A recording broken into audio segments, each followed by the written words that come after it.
Okay, so think about this. You're the new person at a job, right? And really need to find the bathroom. But everyone seems way too busy to even, like, help you out. Yeah. How do you ask for help like that without seeming totally clueless? Right.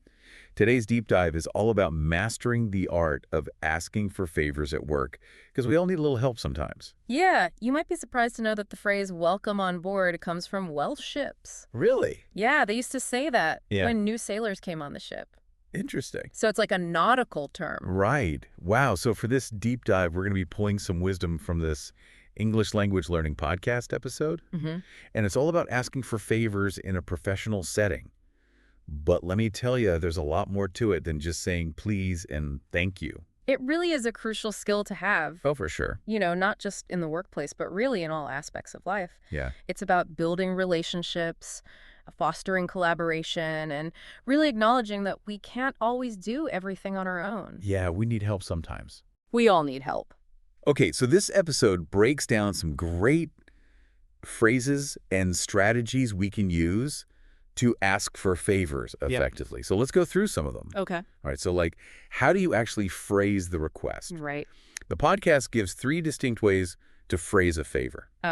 May I get you to do me a favor? All right. Can I ask you a favor? Yeah. And will you do me a favor? Yeah. They all seem pretty similar at first glance. I'm curious to hear what makes them different. Yeah, well, they all have subtle differences in tone and formality, Okay. which, you know, might be more appropriate for different situations, like if you're asking a close colleague versus, like, your boss. Yeah. You know? Yeah, for sure. So, like, may I get you to do me a favor comes across as more formal and almost a little deferential. Mm-hmm. You know, it's good if you're asking a senior colleague. Huh? Or the favor is something quite significant. Right. You know, it shows a lot more respect for their position and their time. Right. So, like, I probably wouldn't use that to ask a teammate to borrow a pen. Probably not. Yeah. I mean, unless your office is super formal, that would sound pretty weird. Right. For those, like, everyday favors with your peers. Yeah. Can I ask you a favor? I think strikes a good balance between politeness and directness. Right. You know? Okay. I got it. And what about the third phrase? Will you do me a favor? When would that be the right choice? Well, it's the most direct of the 3. Okay. It can be effective if you need something urgently or if you have a close relationship with the person you're asking. Right. However, it does carry more weight and it could, you know, feel a little bit demanding if it's not delivered with the right tone. Yeah. Tone's so important. It is. Yeah. So it's all about, like, choosing the right tool from your toolbox. Exactly. Like I said at the beginning, we're all going to need favors at some point, and we all need to ask for help. Right. So you're not bothering anyone by asking, Yeah. as long as you do it the right way. Yeah. And this episode also talks about how to interrupt politely. Yeah. You know? That's tough. When someone seems really busy. Yes. Especially when someone is, like, in the zone and focused. Yeah. You don't want to interrupt. Right. So what's the secret? Well, the podcast gives 3 helpful phrases. Okay. I hate to bother you, but.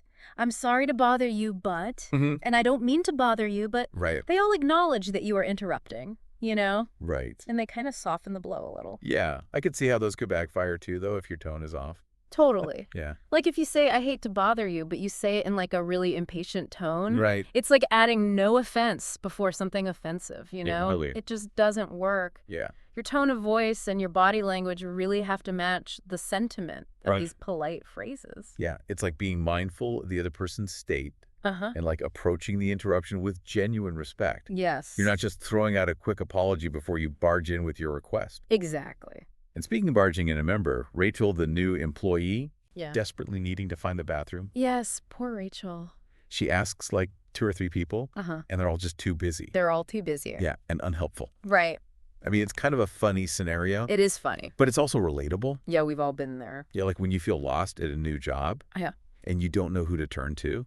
Yeah. So even if you phrase your request perfectly, Right. if you catch someone at a bad time, it's just not going to work. Exactly. It's all about timing. Right. Yeah. So even with the best intentions and the politest phrasing, timing is key. Yeah, and it makes me think about this deeper principle, you know, Yeah. of reciprocity at play here. When Yeah. we do favors for other people, Yeah. it creates this sense of obligation, Right. you know, making them more likely to reciprocate in the future. Right. But if we're constantly asking people for favors Yeah. when they're stressed or overloaded, Uh-huh. it erodes that goodwill. Yeah. And it can actually damage relationships. That's a good point. Yeah. It's not just about getting your needs met. Right. It's about building that culture of mutual support Exactly. where everyone feels comfortable, asking for and offering help. It's a two-way street. Right. Yeah.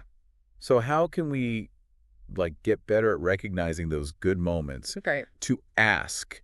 Right. Are there any telltale signs? Well, I think it starts with observation Okay. and awareness.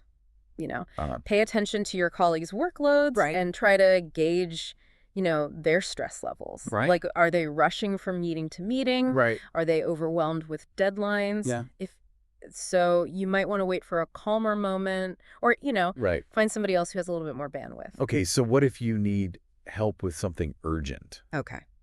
How do you navigate that Yeah. without putting someone on the spot? Well, I think you have to frame your request. Okay. Instead of just focusing on your own need, Right. try to highlight the shared benefit, or the positive outcome Okay. that will result from their help. Okay, so for example, instead of saying, I'm totally lost, Yeah. can you show me where the bathroom is? Right. I could say, I'm new here, and I'd really appreciate your help getting oriented.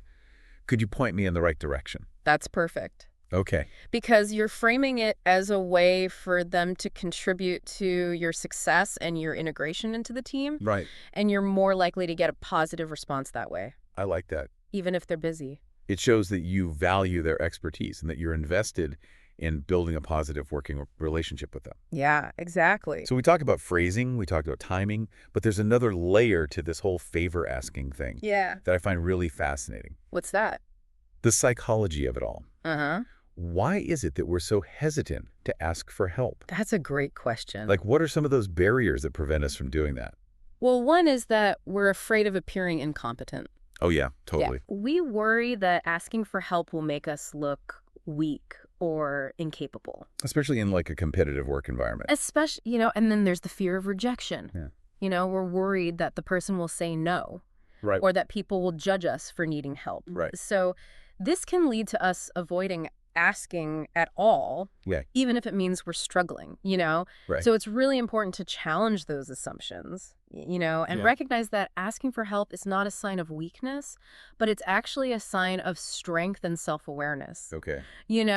It's realizing that we can't do everything ourselves. Right. And that seeking support from others is a really smart and strategic way Yeah. to achieve our goals. Yeah, it's a total mindset shift. It is. From viewing asking for help as this burden Right. to seeing it as this tool for growth and success. Totally. I love that. Yeah. So it's not just about the words we use. Right. It's about creating a culture of, mutual support and collaboration.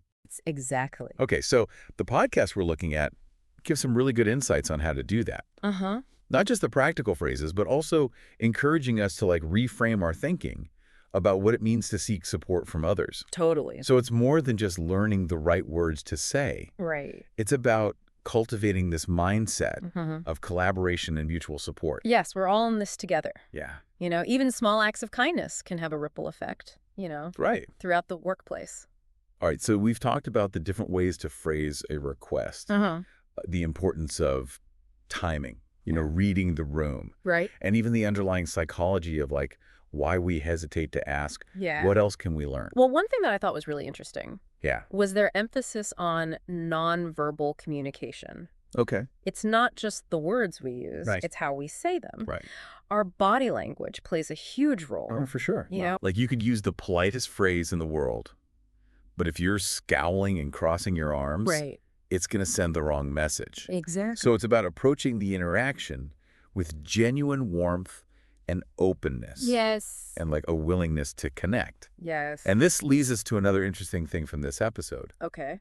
The way they analyze the words instead and about to. Uh-huh. These simple everyday words actually reveal a lot about how we can communicate effectively. Yeah. But before we get into that, let's take a quick break. It will be right back to uncover the power of these little words. Sounds good. No. Okay, so we're back and ready to dive into those tiny words instead and about to. Yes, please convince me that these little words have so much power. Okay, so let's start with instead. Remember Rachel No. and her bathroom quest? Yes. When the first two people she asked were too busy, Right. they each suggested Sean instead. Yeah. Now think about, what if they had just said, sorry, I can't help you? They would have felt dismissive, like they didn't care. But saying Sean instead Yeah. kept the conversation open and gave her another option. It's a subtle way of redirecting someone without shutting them down completely. It shows that you still want to help, even if you can't do it yourself. Right. It's like saying, I can't help you, but here's someone who can. Exactly. It's a good way to keep things positive and collaborative. It is. Okay, I'm starting to see the power of instead. Good. Now, what about I know the podcast used that phrase a lot, Right. but I didn't really pick up on anything special about Well, it. think about how they used it. Yep. They would say things like, I'm about to meet with a client, or I'm about to start a big presentation. Yeah. What kind of feeling does that phrase create? It creates urgency, like, don't bother me right now. Right. But it's a nice way of saying you're busy without being rude. Exactly. It's a subtle but effective way of setting boundaries Well, and managing expectations. You're saying, I'm not available right now, but maybe later. Right. Okay, so it's about protecting your time. Yes. And avoiding getting pulled in a million directions. Right. While still being professional and courteous. Exactly. Which is really important, especially when you're busy. It is. We get bombarded with demands and distractions all the time. Right. We have to be able to set those boundaries. It's important for protecting our time and focus. I feel that I am constantly trying to please everyone and end up spreading myself too thin. Yeah. Learning to use about to strategically could be a game changer. I think so too.